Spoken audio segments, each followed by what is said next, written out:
जय भीम।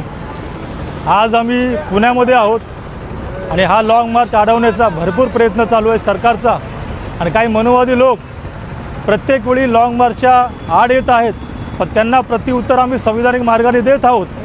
आणि मुख्यमंत्र्यांनी जो सामाजिक न्याय मंत्री संजय शिरसाट यांना फोन केला होता की कोणत्याही परिस्थितीमध्ये पुण्याच्या पुढे हा लाँग मार्च गेला नाही पाहिजे, परंतु आम्ही सांगू इच्छितो की हा लाँग मार्च मुंबईच्या दिशेने निघालेला आहे।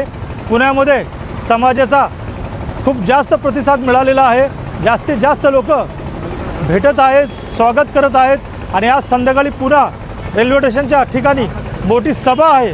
लाँग मार्चची भूमिका त्या ठिकाणी प्रत्येक सहभागी झालेला कार्यकर्ता त्या ठिकाणी मांडणार आहे।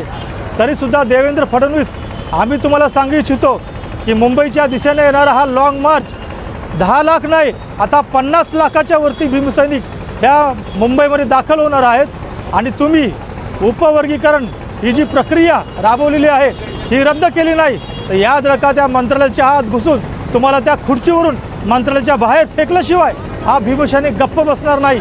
आम्ही संविधानिक मार्गाने बोलत आहोत, लोकशाही मार्गाने बोलत आहोत, परंतु तुम्ही ज्या लोकांना RSSच्या गादीवर बसवलेलं आहे ती लोक जी काय चेतावणीची भाषा करत आहेत त्यांना थांबवा, अन्यथा परिणाम भोगावे लागेल आणि मुंबई आम्ही जाम केल्याशिवाय राहणार नाही। मुंबईमध्ये येण्याच्या अगोदर तुम्ही उपवर्गीकरण प्रक्रिया रद्द करा, अन्यथा तुम्हाला त्या मंत्रालयामध्ये घुसून तुम्हाला त्या खुर्चीवरून मंत्रालयाच्या बाहेर फेकल्याशिवाय हा भीमसैनिक आणि जे काही निळं वादळ मुंबईमध्ये दाखल होणार आहे ते शांत राहणार नाही।